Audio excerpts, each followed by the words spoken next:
तालुक्यातील शेत शिवारामध्ये तुरीचा बहर तर घरोघरी सोल्याची भाजी आता आपल्याला पाहायला मिळते आहे। दिवाळीचा सण संपताच शेत शिवारात तुरीचे पीक भारायला लागते आणि ग्रामीण जीवनात एक खास ऋतू सुरू होतो तुरीच्या ओल्या दाण्यांचा भाजीचा।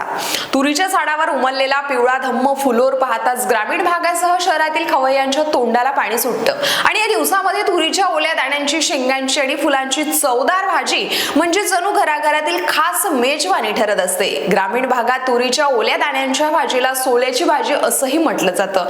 सध्या घरोघरी गृहिणीच्या स्वयंपाकघरात तुरीच्या दाण्यांचा विशेष स्थान मिळाले आहे।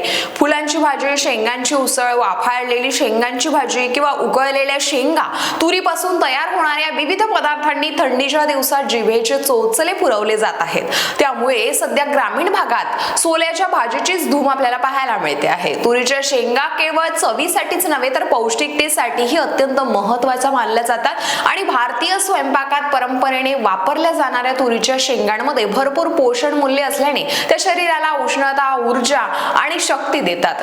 हेमंत ऋतूमध्ये तुरीच्या शेंगांचे सेवन केलेले थंडीच्या दिवसात शरीर तंदुरुस्त राहते असे वयोवृद्ध मंडळींकडून सांगण्यात येत असते। म्हणूनच या हंगामात तुरीच्या शेंगा प्रत्येकाच्या आहारात आवर्जून समाविष्ट केल्या जातात।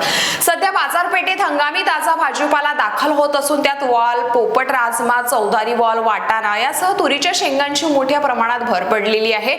जिभेला चव असणाऱ्या शेंगा ग्रामीण तसेच शहरी भागातही मोठ्या उत्साहात खरेदी करतात किंवा आपले अत्यंत जवळीक संबंध असलेले शेतकरी किंवा नातेवाईकांकडून ते आणले जाते।